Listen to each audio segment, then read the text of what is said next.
Hey, we're live. Cool.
All right.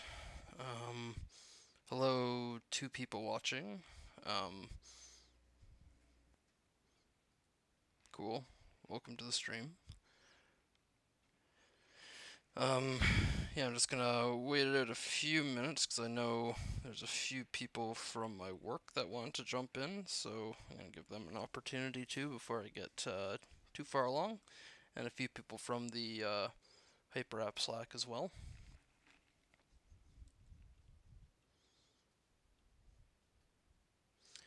Also, I apologize in advance. I'm probably a horrible YouTuber. Like maybe the worst. So the stream will be filled with plenty of background noise and me stuttering and all that fun stuff.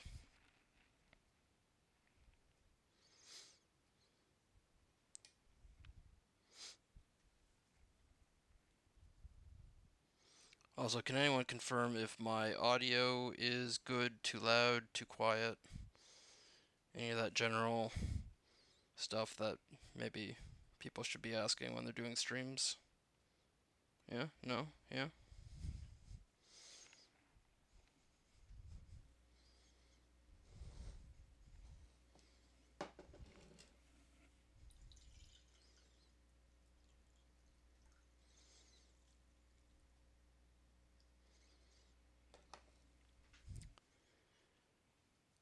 Hopefully everything's configured correctly. I'm not seeing any issues on YouTube side, so I think we're good to go.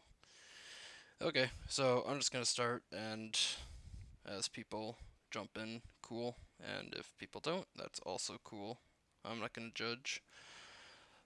Yeah, so Hyperapp, it's cool stuff. That's what I'm using these days. So I don't know what's a good way to deal with agenda, so I'm just gonna kind of step us through what I'm gonna do tonight, and then we'll kind of see where we are at the end.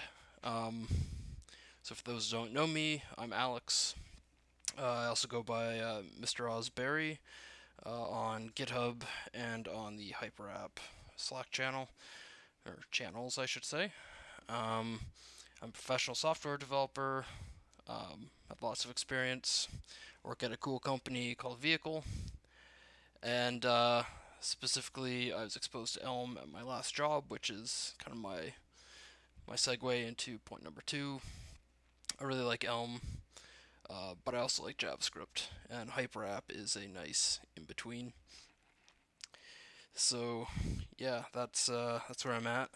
I really like it. Uh, One bonus to Hyperapp is that it's not very big. You can read it.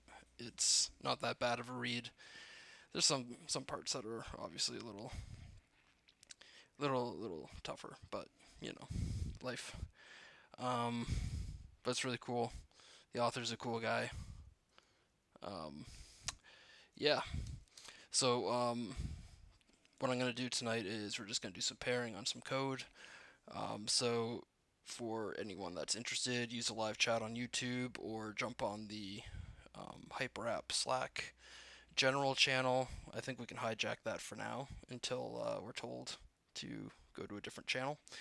And so as I'm coding, if you guys have ideas, suggestions, you see I'm doing something really awful, um, yeah, just comment. I'll see it. Yeah, what else? What else? Yeah, so I'm going to explain things as if you at least have a general idea what I'm talking about, and I apologize if I breeze over something. Again, we've got the live chat, so ask away if I'm not being clear. And I'm going to try my best to keep an eye on the live chat. I've got a second window with that going on, so we'll see how that works. Cool. So just some other things to keep in mind. I'm not monetizing any of my stuff, and I'm not sponsored by anybody.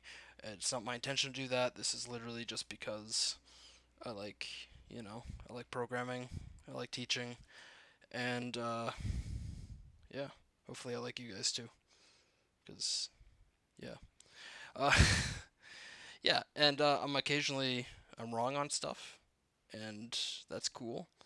And if I'm like heinously wrong, just let me know, and I'll try my best to be as correct as possible. Cool. So we're gonna cover two main cases for Hyperapp. So using local storage and using forms. So yeah, the rundown for local storage is we're gonna look at kind of two main use cases for Hyperapp and local storage for my Hyperlist app, and we can apply that to other things too. So if you have questions about how would how you'd use local storage in a different thing, um, then ask away again on either Slack or on the YouTube chat, and hopefully I will catch it. Um, yeah, and yeah, so we're gonna go through loading and saving, and we're also gonna go through automatically serializing our state. Then we're on forms. We're going to look at submitting the list data through a form versus how I just have it kind of jerry-rigged, and then doing some live validation, because both those are pretty cool. So I know a few of you are already aware of my Hyperlist app, so we're just going to go over that really quick, and hopefully it's not too bad. Let me just resize my window and stuff here, so hopefully the text is legible. Also, if anyone's having trouble reading, also let me know so I can fix it. Yeah, so entry point's pretty small. I've actually trimmed this down from some of my previous streams, so it might look a little different, but I essentially did this so I could build out some decent testing. Yeah, so every Hyperapp has a state, a set of actions, and a view. And then we get access to app, which is what mounts our app and starts our loop. And the app's pretty simple. Got just some general comments here, since this is also, I guess, maybe a good opportunity for me to briefly talk about Learn Hyperapp. So just as some discussions with Slack have gone on, we kind of noticed that there's not a good central place for like Hyperapp teaching resources. So I chatted with the main developer. I'm going to say his name is George, but it could be George. So if you're on and I'm mispronouncing your name, I apologize. And if you're not on, then you can't stop me. uh, yeah, so anyway, Learn Hyperapp is an organization on GitHub that people can contribute tutorial code or like simple examples, things like that. So we're going to be using Hyperlist. That's this guy here. And there's some other projects on there too. If you want to contribute to that organization, DM me in Slack, and I would love to chat with you about that and maybe get some cool new code up. Okay, that aside, that's my little pitch. So the list app is like super simple, and it's intentionally simple because as an example code, it's easier for people to jump on board. So we got two things in our state. We have a list of items, which are just strings, and our text, which is our input. And we've got a few actions here. So we have adding an item, setting the text for the new item we want to create, and removing an item. And right now, since it's just an array, you remove by index. Yeah, so we can step over these super quick. So when we add an item, we probably want to clear whatever's in our text box, and we also want to add that item to our list. When we set the text, we just copy our value over, and when we want to remove, this guy looks a little scary, but all we're doing is kind of removing the item from the items array based on the index. So what I'm doing is slicing the first half. Since we're 0 indexed and we know the index, the length of the array that is before is technically the index number. And then to get everything after, we're just doing slice plus 1 and concatenating that, and that gets rid of our items. Yeah, and then the view is pretty straightforward too. So we've just got a wrapping div, which actually we don't need because we got a big unordered list. So let's clean that up while we're here. And yeah, so we go through all of our items in the list, render those. Each item gets a little X button, so we can remove an item from the list. And then at the very bottom, we've got another list item that houses our input. Nice and easy. Yeah, so let's wait for my MacBook to do its thing and install all of our dependencies. And I'm using Webpack for building.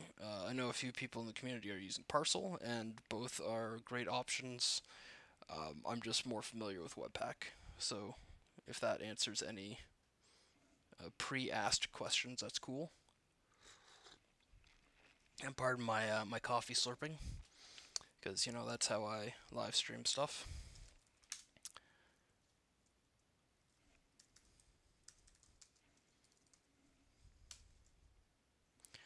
Cool, so that's what everything looks like. Nice and simple. We can kind of add items verbatim. Nice and simple. And we can, add some text, obviously. That's not a big deal. We can add lots of text. The app doesn't care, and, that's a good thing. Cool. Obviously, very, very little effort has been put into styling this.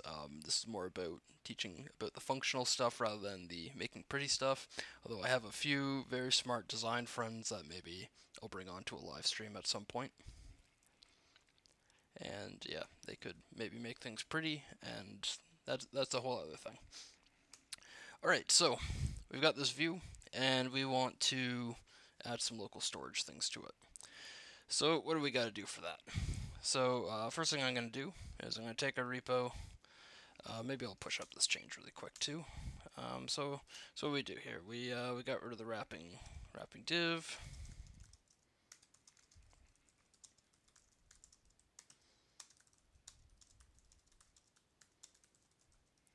Cool, nice and easy. Typically, I don't like pushing directly to master, but luckily it's my repo and no one else is contributing at the moment to it, so I don't feel bad. But in a professional setting, maybe I should feel bad. Uh, cool. So we got that, and we're gonna find that good old fork button, and we're going to, I guess, fork it into me. I was hoping I could.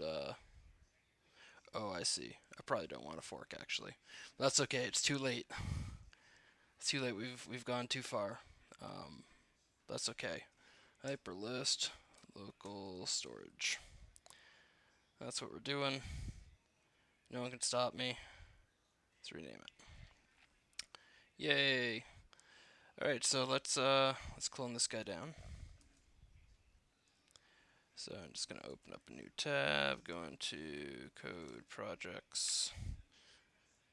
Wait for this thing to, do its thing. That's what all the cool kids do. And while that's all happening, I'm just gonna check all the Slack and chat area, just to make sure I'm not missing anything. No, no action. I see how it is. I'm just not that important of a YouTuber. I get it. It's okay. I'm just joking. I can take it. I can take it. Also, I see that my stream may have reverted to being titled Intro to Firebase, which is totally not what we're talking about. Hyperapp, local storage, and forms. Cool. Yeah. So let's go into that. So we got hyperlist local storage, hanging out in master. Cool. And we'll tmux this guy, and we'll get rid of this guy.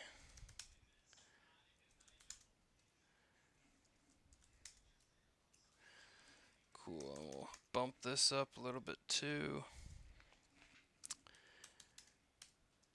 And we're good. Okay, so there's quite a few things that we can do, but let's see what we got. So we did that, and we did that, and we did that, and we're gonna work on case number 1. So loading and saving is pretty easy. There's a few things that we need to keep in mind with local storage. One is that local storage, from the last time I looked at the docs, isn't aware of like JSON or objects, so we have to be the guys or girls that serialize the data. And that's not too bad. It's not too scary. So I think we're going to need a save function or action. And we're going to need a load.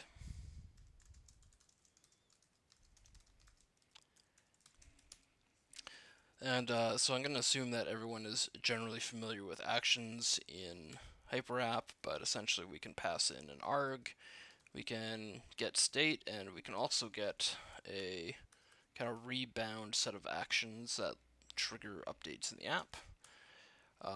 But for at least save, I don't think we care too much about that. And then, yeah, so save and load don't need any use of the actions. Actually, load might. We'll get there. So let's look at what we got. We'll install everything, and we will get the server back up and running, and we can do a little bit of live coding thanks to the superpower of Webpack.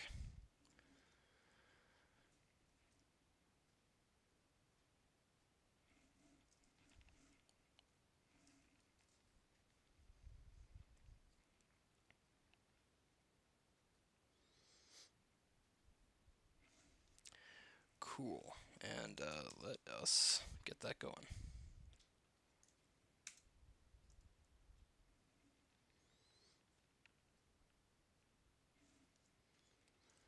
Cool, so we're back in basically the same state that we were previously, so we can add stuff.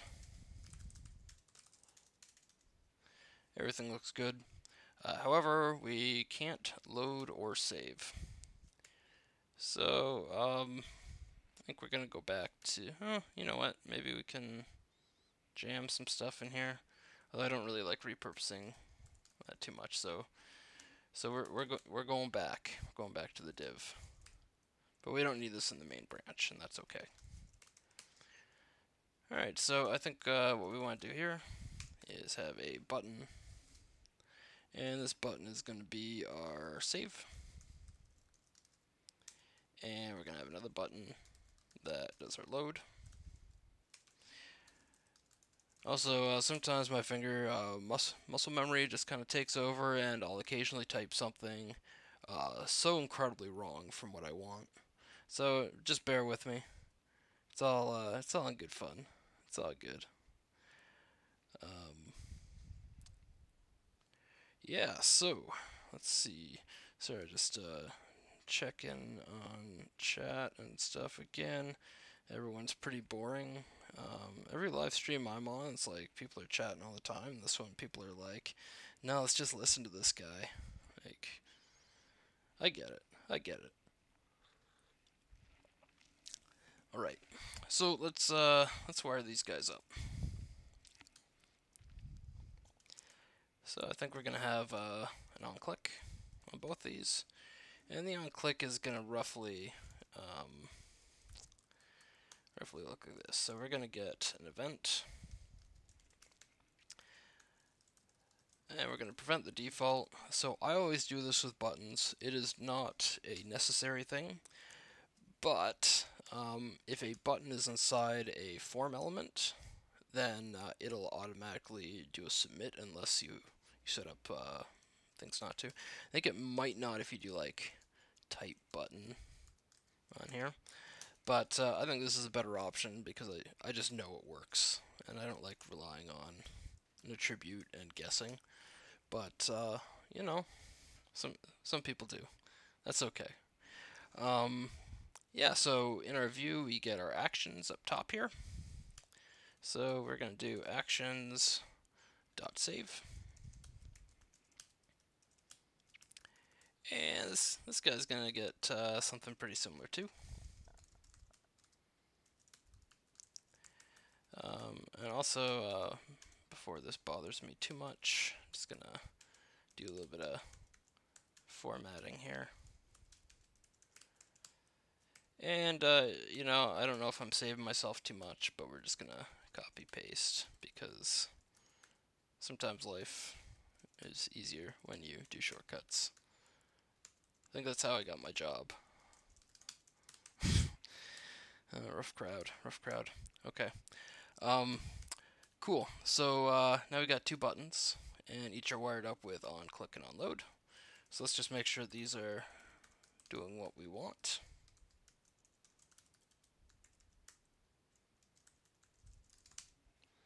Alright, so go over here. I apologize, I'm not typically a Firefox user, so I don't have all these shortcuts memorized.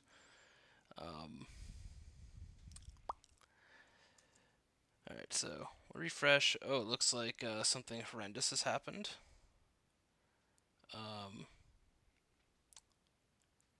Oh yeah, this would totally be a problem. So right now this is trying to return an object, and console.log isn't really objecty, you know? You can't really just jam that into an object.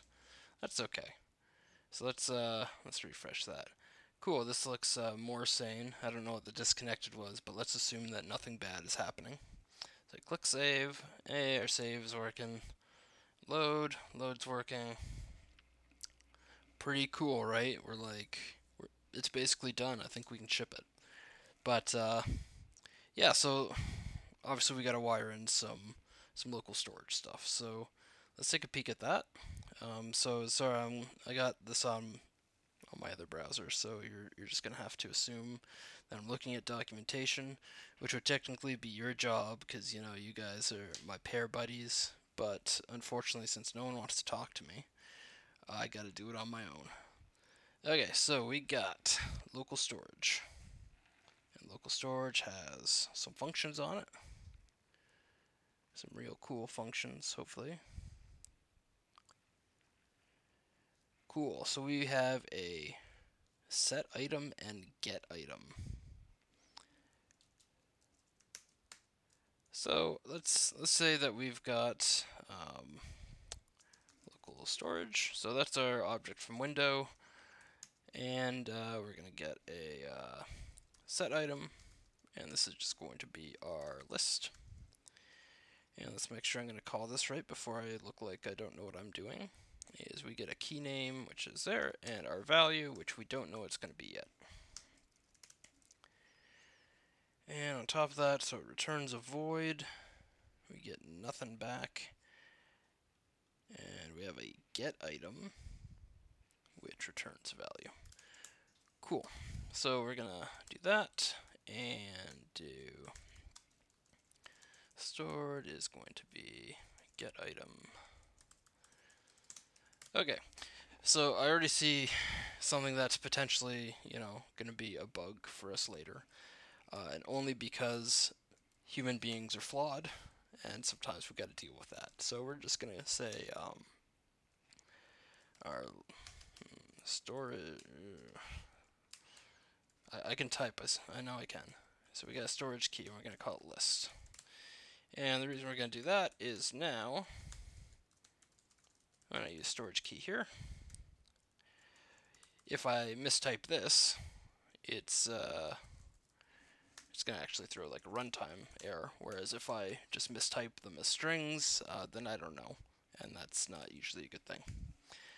Cool, and just for sanity's sake, let's just double check these docs, which tell me that I can set an item, and I can set over the item. Cool.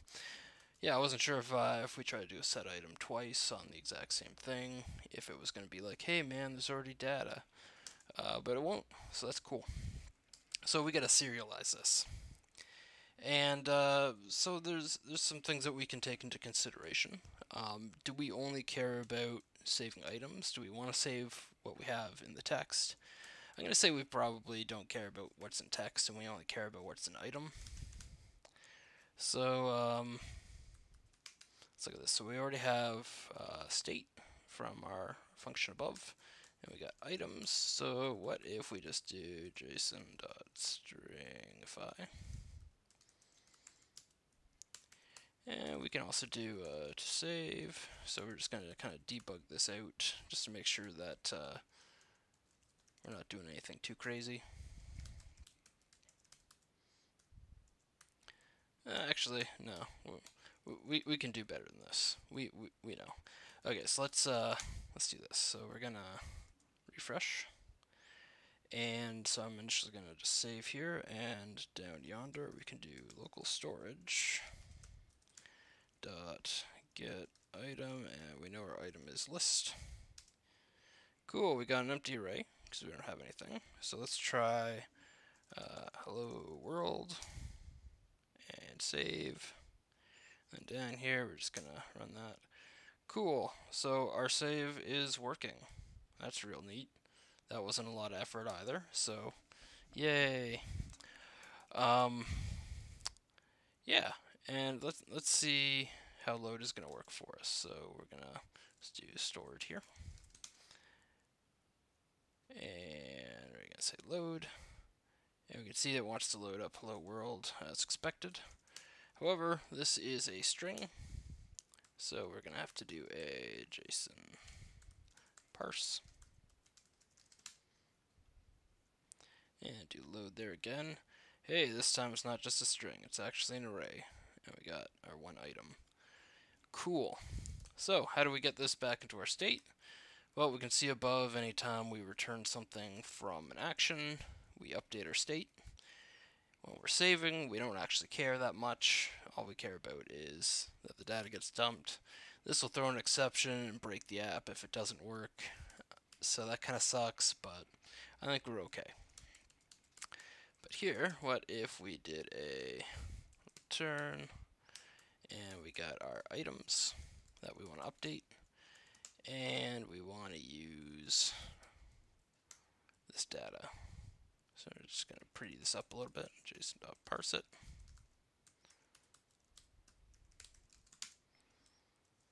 Cool, so now let's try loading. Hey, we got hello world right away. And so if we clear that, load again, that's pretty cool. So we can type more stuff, we can keep going, save it, load, cool, delete everything, load. Hey, everything still works. So yeah, so we got some cool advantages here. So for one, things like Hyperapp and React and other things, since they can easily use kind of a single data flow. So in this case, anytime we're changing our data, we have to go through actions, and there's no magic outside source that can modify our data. That made this really easy. Also, the local storage API is pretty simple too. Cool. So we're just gonna clean this up a little bit. So we can do this because we're using fancy ES6 things, and load still works. Cool. Oh yeah, we can hit load as many times as we want, and it's only going to replace things, it doesn't append. Maybe that'd be a cool feature, is like loading and adding to the list rather than loading and replacing the list. But I don't know. I don't think we're going to tackle that this time around. But anyway, so that brings us through this. So we did a load and save, but we're in the modern web app age, you know? Like, when you're on the web, you kind of don't want to click a load and save button. What you want is when you refresh the page, it loads, and as you change stuff, it saves.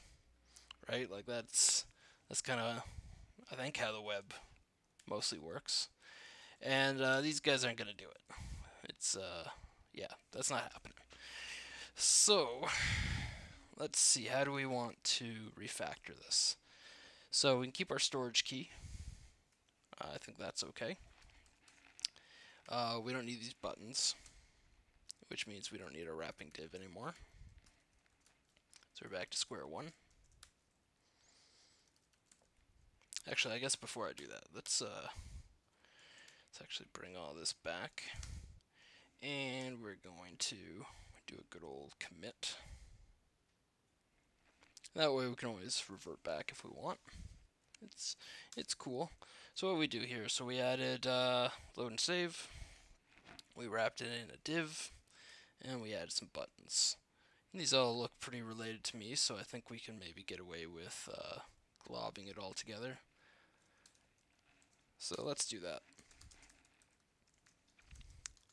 So we implemented, so implements load and save using local storage API. Cool. Should this be its own branch? Like, maybe. Yeah, let's change the branch here. So we're gonna do local storage load save.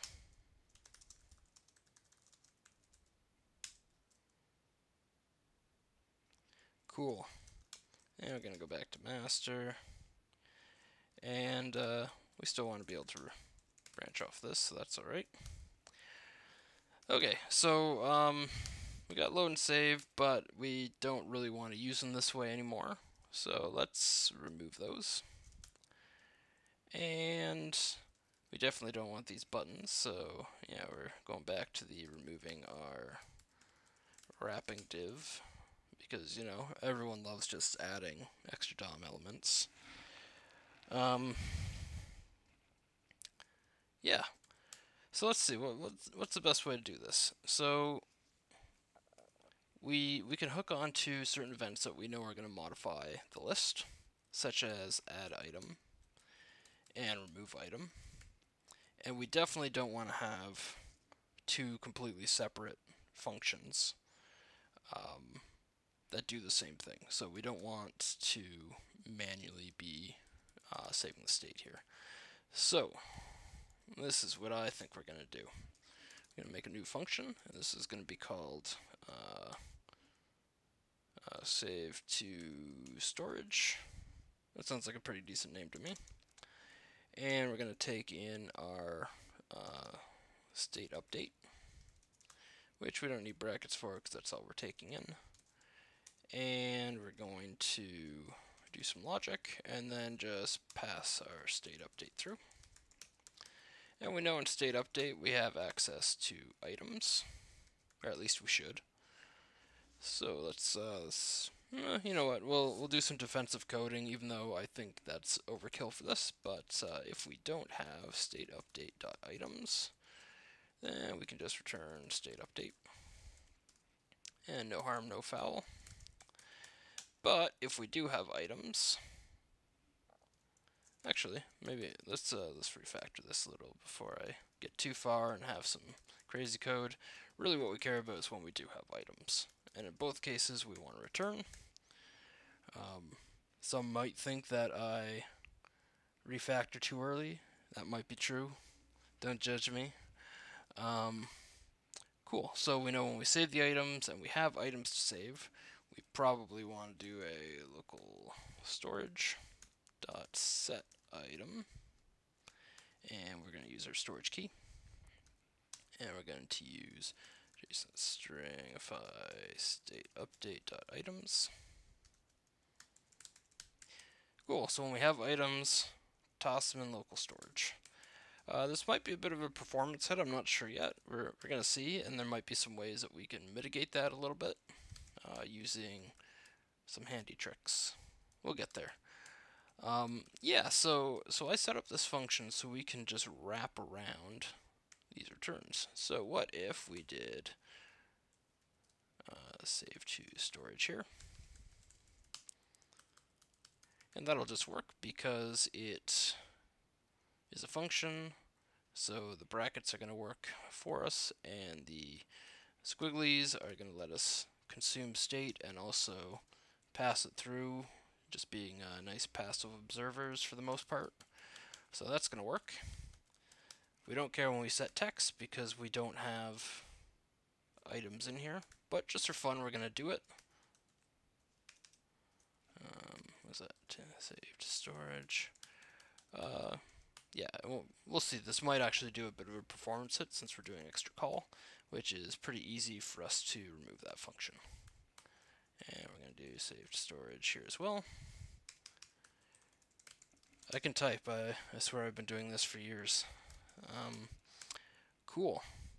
So that's going to work. So let's just give that a shot. Let's do A, B, C, and now if we go down here and get our list is saved for us automatically, and you know, we add in that extra stuff, keeps on saving. That's really cool. However, if I refresh the page, it doesn't know. So how do we fix that?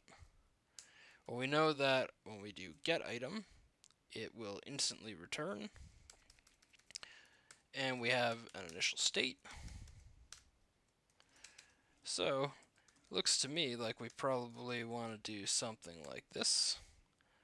Local storage dot set, no, not a set, get item, and this is going to be our storage key.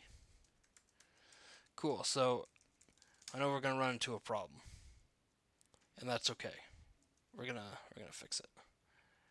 Okay, so all that looks good, but what happens when we do a local storage dot clear, I believe, and refresh? Uh-oh, it doesn't know what to do. And that is because here we don't know if we have items. So what if we did initial items, and this is going to look something like how do we want to do this? You know, let's make it a function. I think that's going to make the most sense. So we're going to from storage, and we're going to take this guy, Actually, I guess before I get too far down here, I do have some vague recollection of like a has item. Do we have that? Nope. No, we don't. Okay, well that's fine. We can do it this way. And this is just going to be a return from storage. So, do we have something from storage? Yes, then let's parse it. And if we don't, we always want to default to an empty array.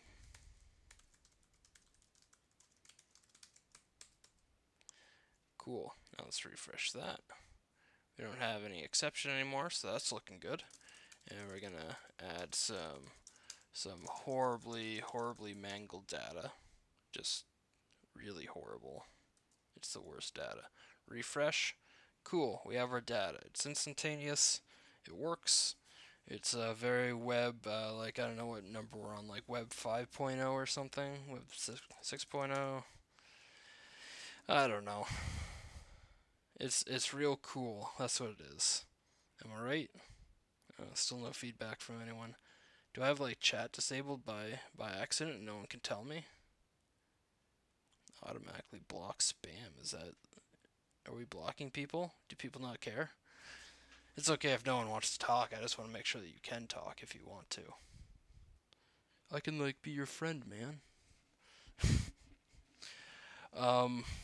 Okay. Well, all my really terrible humor aside, this works. It's pretty cool. We didn't get any performance penalty here, which I wasn't sure if we would start typing and maybe it would slow down or something. I don't know if maybe I have a different browser that that might actually run into that. I don't know, but yeah, it works. That's really cool. All right, so I think we're basically done with local storage. Did you guys have like any questions? Yeah, no? Oh, hey, the Nathanicus? Is that, are you my Nathan? Are you my cousin Nathan? I was talking with my cousin. He's into tech. He's a cool guy. I'm gonna assume it is. But if it's not, then, you know, I'm not gonna judge. You know me. Cool. Um,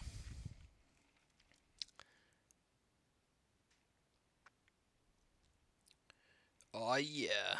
Okay. Um, also, I'll be posting all this stuff on GitHub as I go. In fact, I can probably like toss some links into the video right now, which may or may not require you to refresh stuff. So, um, yeah, let's see.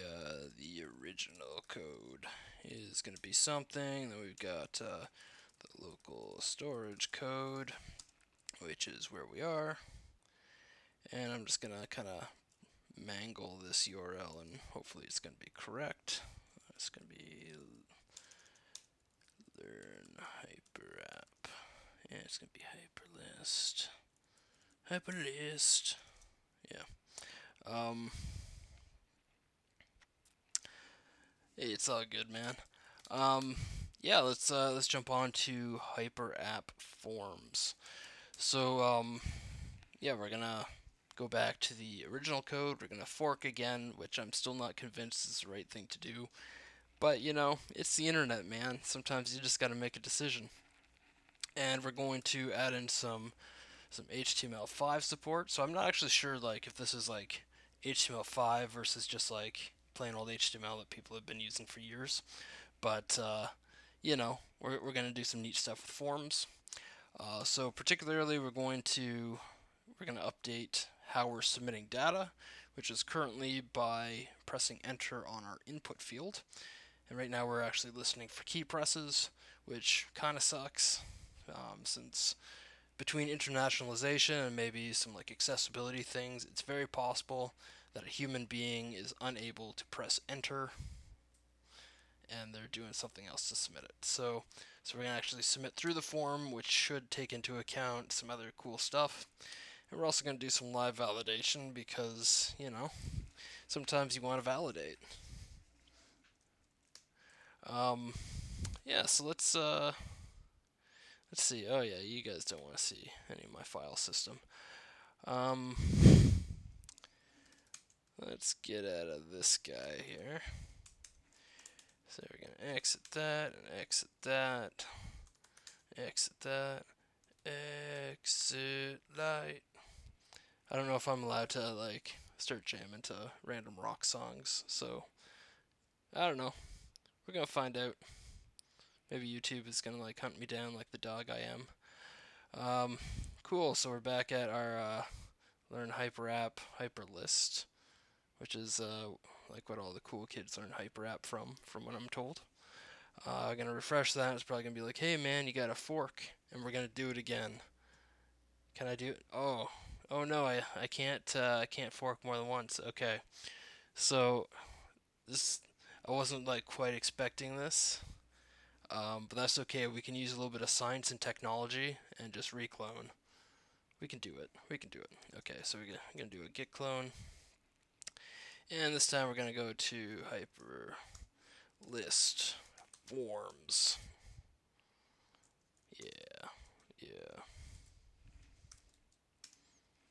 And we're going to go back into good old tmux and nvim, which is neovim. Yeah, I'm one of those people that adopted it. It's not a bad tool. Don't judge me.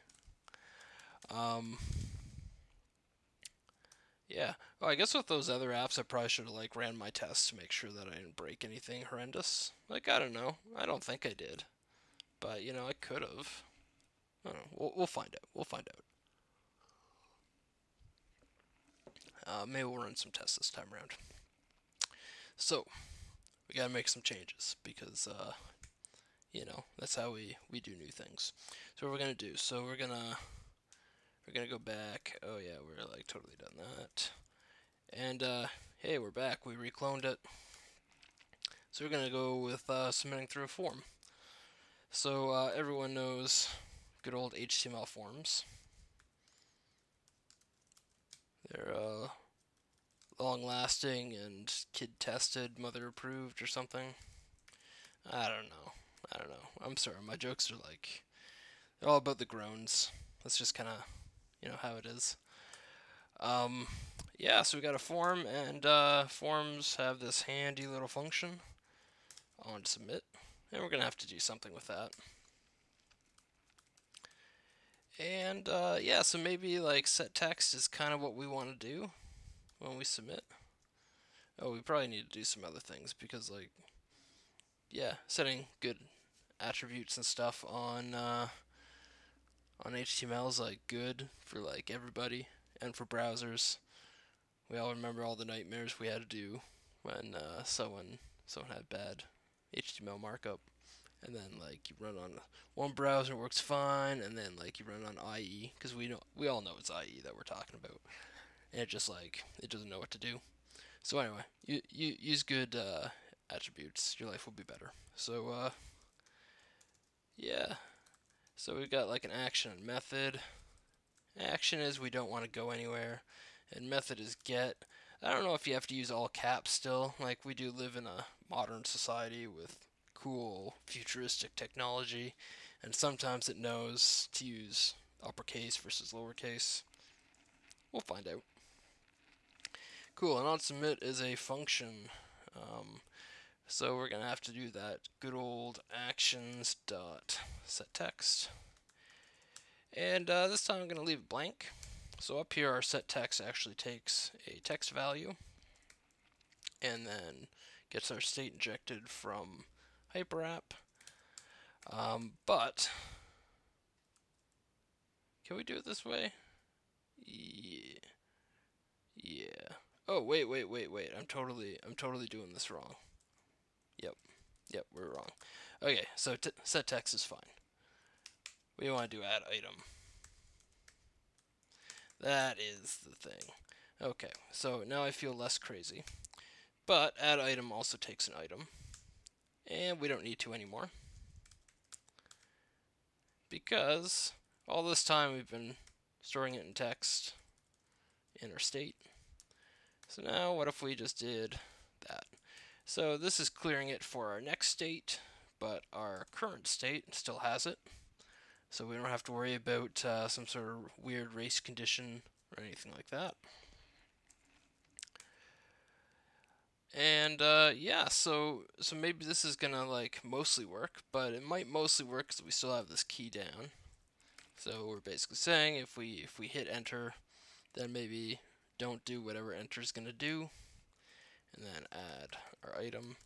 So we're gonna remove that, and maybe just maybe this will just work, you know, trademark and all that. So let's install these dependencies again. One of the nice things about Hyperapp is it's pretty small. Unfortunately, Webpack is not.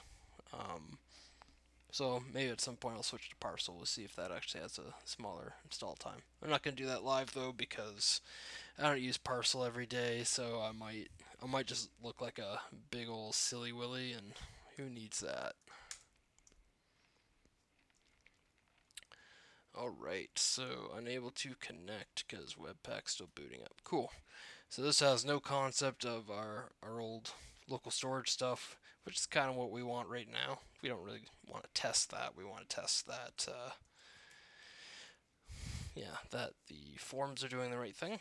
So let's see, we got our on input, which is setting our text. So let's see, can we do that? Hey, it still works. However, we get this guy up here, and that's probably not what we want. And there's an easy solution. The solution I have to all of my HTML events is tell it not to do the thing that it was meant to do by doing e.prevent, except spelt way better. Prevent defaults. Alright, so let's get rid of that little hashtag. We don't need that. Number sign for people that know old phones and other technologies. Cool, we can submit. It didn't take us to a new page, didn't do anything crazy. Alright, we accomplished step 1. We used science, and we did it. I keep forgetting that this isn't actually a file, so I keep trying to save it, and, you know, it's not happening. That's okay. But, yeah, we definitely need some live validation. That seems like a totally right thing. And we're going to use the powers of HTML's built-in inner workings, and we're gonna make it happen. You ready for this? I don't think anyone's ready. Oh no, that wasn't my trick. Don't worry. There we go. Pattern. So pattern is, I think, HTML5. So I think I might be partially correct with my to-do list title here. And this takes a regex or a regex, depending on your pronunciation. And yeah, I think we probably, like, I don't know, but we probably don't want to have a situation where we are adding list items that are empty. So we could easily do something like dot plus. So dot is match anything, and plus is at least 1 or more. So if you have a question mark, that's 0 more, which won't do what we want, but plus will. So let's go here. Let's try submitting an empty, and sure enough, it doesn't care. Okay, so why doesn't it care? It could be that we're telling it to, like, prevent default. So yeah, this could be a problem. But let's see, is there any other way that we can trigger this? Kind of hoping that this would be invalid by default. But let's do a 1 comma. So this is essentially the exact same thing. We're just gonna inspect here just to make sure that you know, I'm not doing anything too crazy. Okay, so we got our input, has a pattern, it's got a type text. Okay, we're going to the docs. I thought I had this down. I thought I knew, but let's do just search for input pattern, because I was very sure that the browser would have some live feedback. Let's see, when we have text,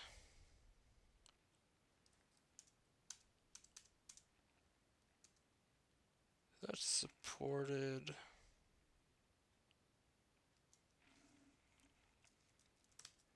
Okay, so maybe our dot is like potentially wrong. So let's say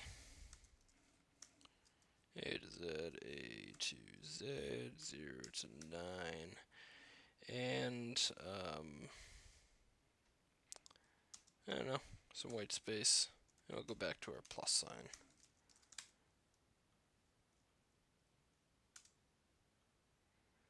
Okay, so yeah, this is totally backfiring on me, but we still have some technology options.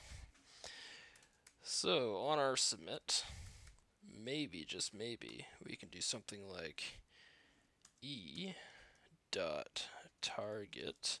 So in this case, target should be our form because that's what we're submitting. I think we get a function that might be similar to check validity, and this might be a Boolean. So yeah, this is how I code. If you haven't ever coded with me, you know that sometimes I just, make some really wild assumptions about how this should maybe work. And sometimes they are correct. So let's press enter. It was still happy doing that. We don't have any error messages. So that's interesting. Let's see. Check validity could also be totally wrong. Firefox may not do the right thing either. So let's do Firefox HTML form check validity.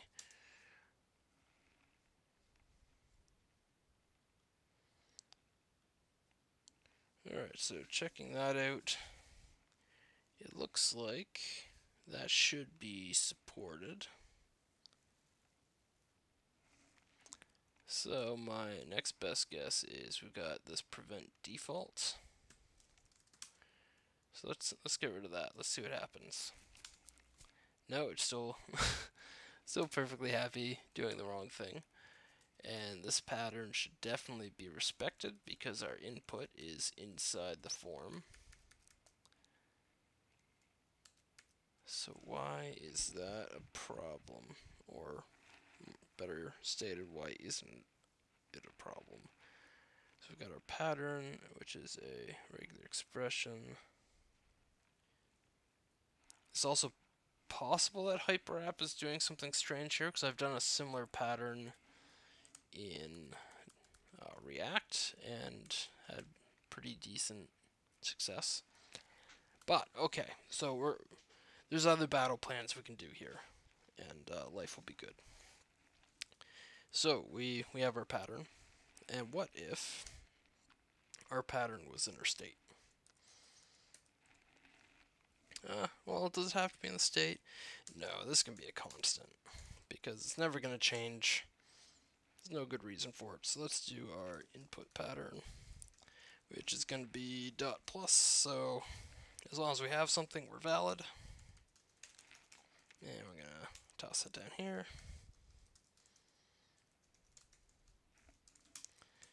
Alright, so what if, since here we have access to our state, we could say, let's do it this way first. So we're going to get our regular expression, which is going to be something like new exp, and we're going to take our input pattern, and I don't think we need any options with that. So let's make sure that's going to do the right thing, and also I think we can get like a, was it match? No, I think match test is probably what we want. And we're going to get a state.text. And let's see what we get. So when I just hit enter, I get our dot slash, or sorry, our dot plus, and false, which means that our regular expression is evaluating correctly, and we aren't passing the test, which is exactly what we want because this is empty. So let's toss it in like this.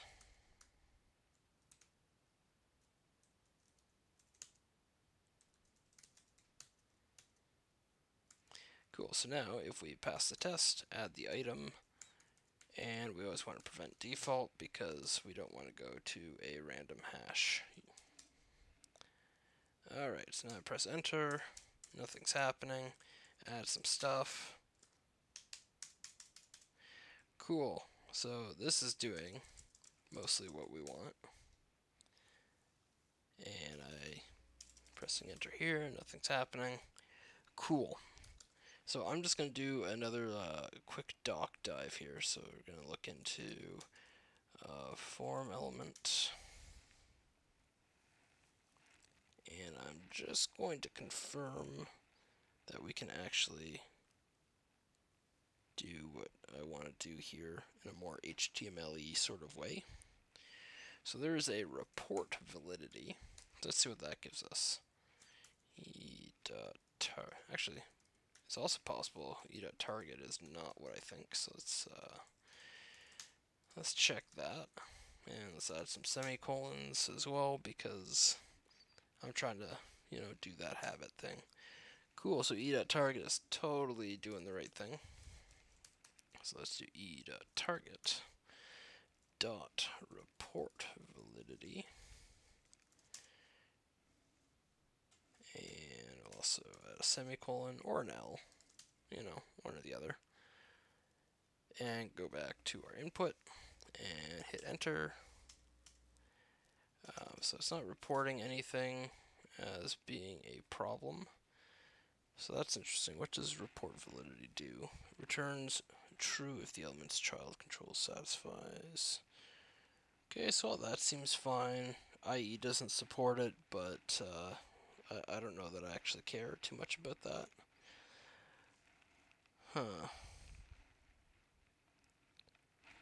And we'll do one more check for input element, because maybe we need to do a little more with that. So we've got,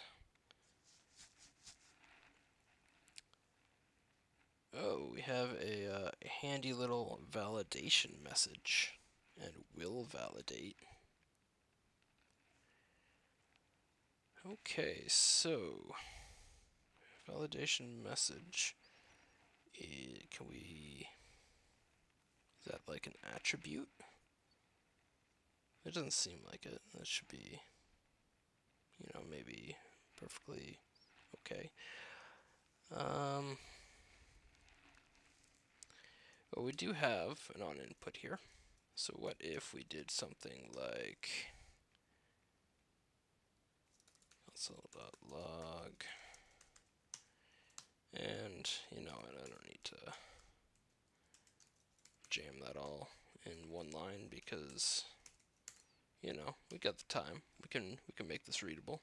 Let's do e.target, which is our input, and let's do a validity, and e.target dot validity or validation, message. And we can also check e.target dot will validate. Cool. So press A. Validity state gives us a bigger object, which I wasn't expecting. And we have no validation message, which makes sense because camel casing is important. Alright, so let's add that again. And this time it looks like we get maybe like an empty string here, and then we have will validate as true. So what if I remove that A? So value missing, false. So that doesn't seem quite right, but let's see. We got, so here it thinks it's valid, even though we have an input pattern. Oh, well, you know what? I don't need an input pattern. we overcomplicated this because we also, I believe, get a nice required, and I can't remember if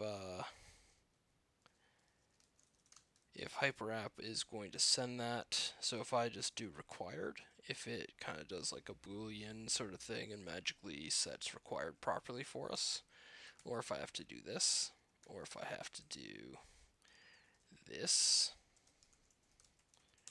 But yeah, let's get rid of that pattern. Let's get rid of all this extra magic. Yeah, we'll keep some of this magic. How about that?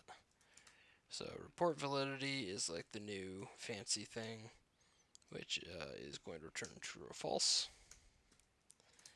Cool. So prevent, the default stuff because that's fine. Check if we're valid, and if we are, add the item. Now this is required. We can't just leave it empty. Wow, now it's nice and red. Let's refresh that. Just make sure we're not crazy, and we're not.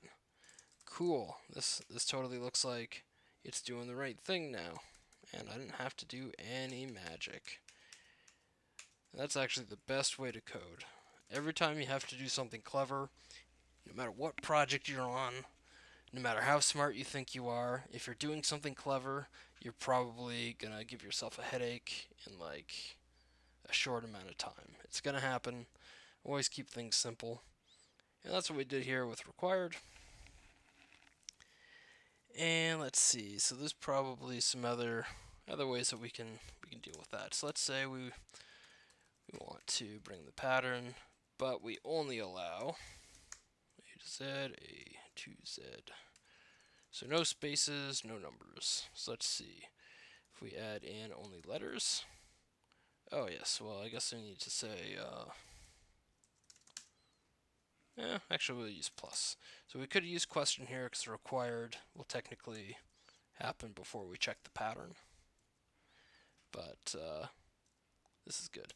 So as long as we keep adding A's, we're fine, and we add a number, and bam, we can't submit. It won't happen. But if we do that, cool. We just use forms, made Hyperapp do basically nothing, and now we got some better stuff. So I'm gonna get rid of that because I have a suspicion.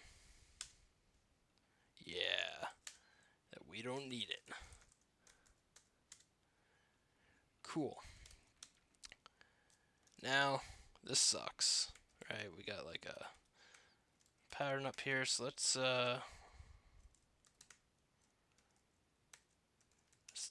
we're gonna do a few things here. So we're gonna use that pattern now. So as long as we got something in there, it can be anything we want. That's perfectly fine. So we got that. Hey, this is a perfect time we can test required as well. So let's see, does it do Boolean force magically? Seems to. Cool.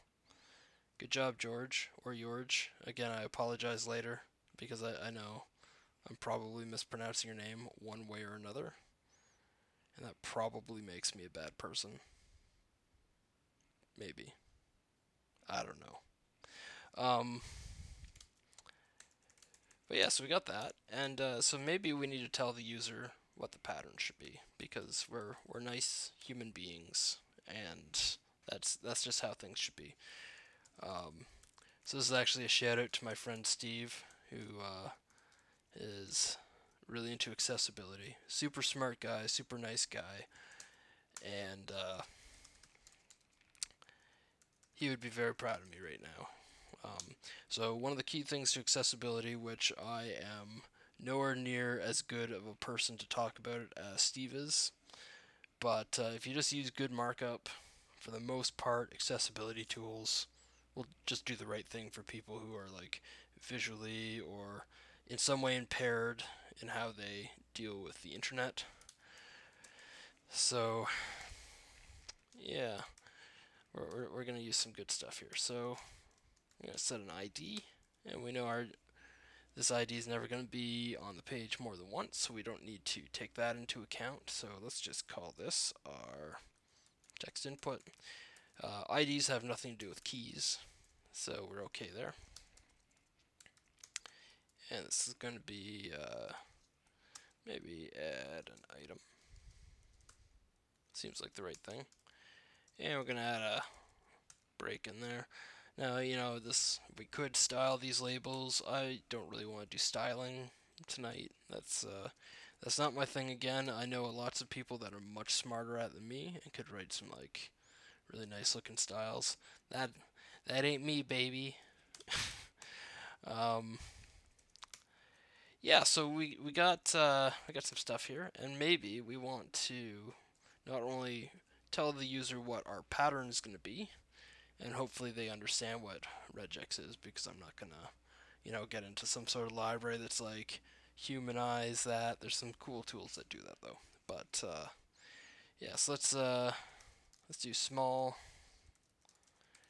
Again, this is probably a nice way to do this, but input should match, and we're gonna just add in our information here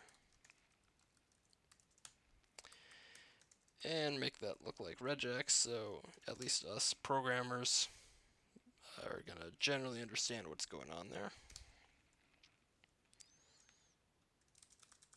Cool. But on top of that, maybe we only want to show this when our input's bad, and we can track that. This is going to be actually the last thing we do before I call it a night, because we have been streaming for over an hour, and there's some people that have sat through an entire hour of me talking about code, which is like crazy. Why would you do that? There's so many things you could be doing with your life, and here you are just watching me. That's okay though. Okay, so what was I gonna do? I was gonna do something really smart. Yeah, let's only show this if our input is bad.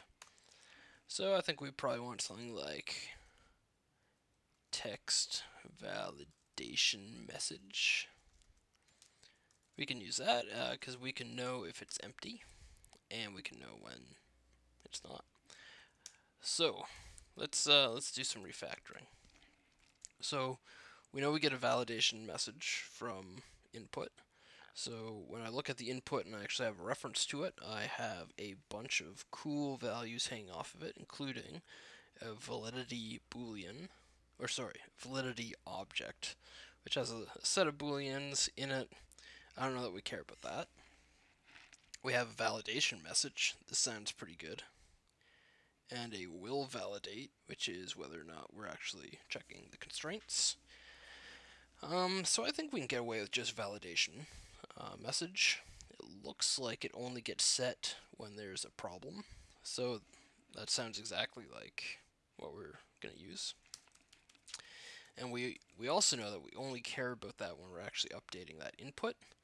Any other time we don't.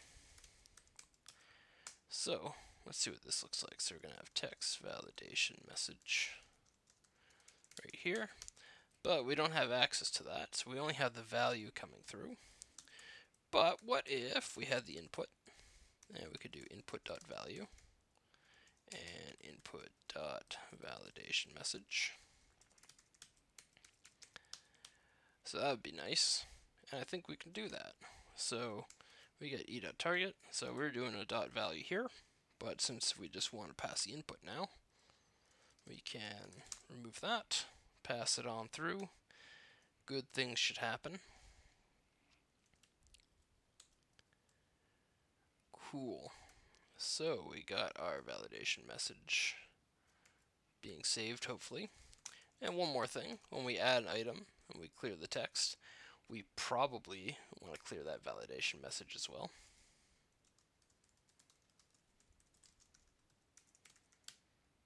Because we're good programmers and we don't like people to suffer. So cool, we got that. And maybe we need to display something here. So what if we had something like state.text validation message. So if we have it, then let's use it.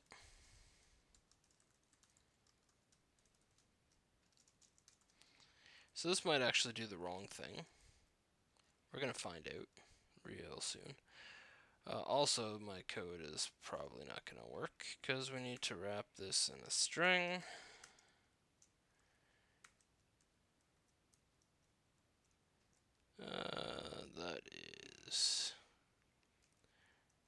That's where that needs to be. All right. So let's see. So input should match. Cool. If we remove it, please fill out this field slash. Yeah, that slash should totally be in that string.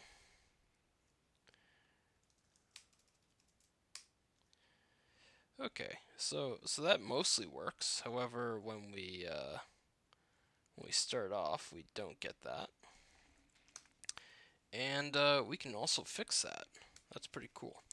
So what if we had an onCreate, which we know is we're gonna get our input,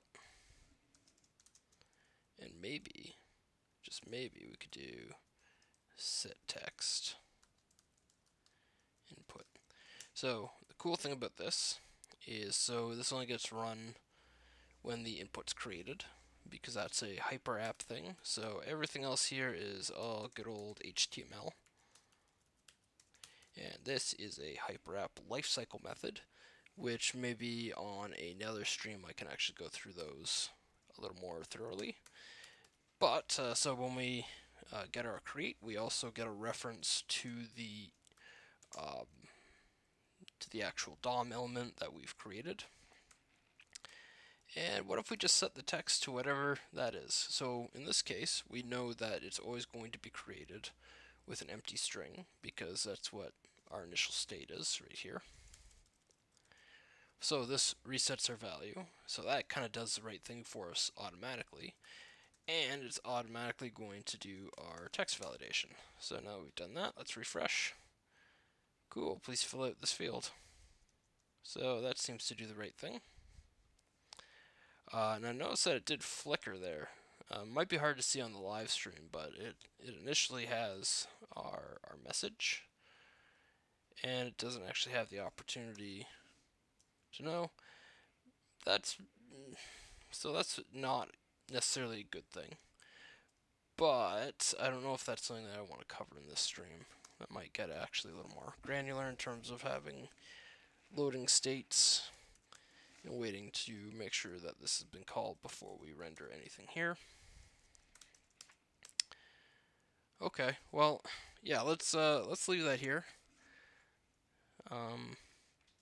So that's cool. We learned how to use forms hopefully a little better. And I remembered how rusty I am at using forms, because I haven't had to for a couple weeks. So you all got to see me blunder around on that. And everyone loves to see someone fail. That's like, I don't know, that's why I watch YouTube. I don't know about you guys, but so yeah, hopefully this was a little amusing and informative. And yeah, if you guys have any questions, I can maybe take a few questions before I close things off.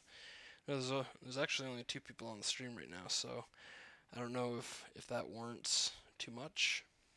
But yeah, anything? You guys good? Nerding out? Yeah. Cool.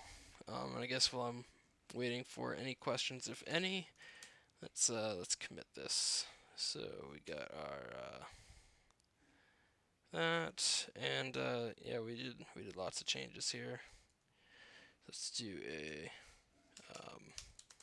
checkout -b.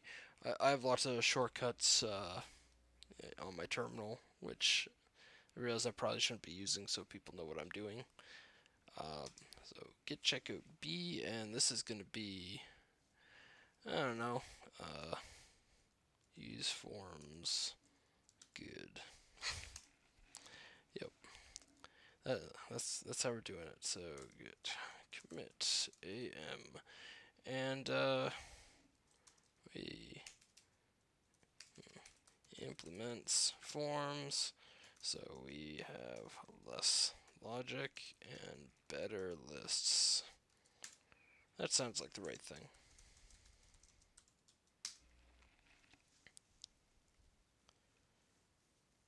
Cool. So I just realized that that I didn't actually fork, so that actually went into the main thing. That's fine. That's fine. I might actually just merge in the other branch. And then there's a few branches at least of kind of different code states for Hyperlist. Cool. Thanks for joining me, Nathan, and maybe Margot as well. I'm not sure. I'll assume you're viewer number 2. Um, yeah. So if you guys like my stuff, be sure to leave me some like feedback in the comments. In the comments below. Hey, what up, YouTube? You know, all that typical YouTuber sort of stuff. But yeah, I really wouldn't mind getting some feedback so I can make these videos better and hopefully not an hour and a half long of me just droning on. He just kept talking in one incredibly unbroken sentence. Uh, yeah, that's all I got. So yeah, thanks for joining me. Hopefully stuff was learned. That's all I got. And I'm gonna close this once I find my window thing. Oh yeah. Okay, have a good night.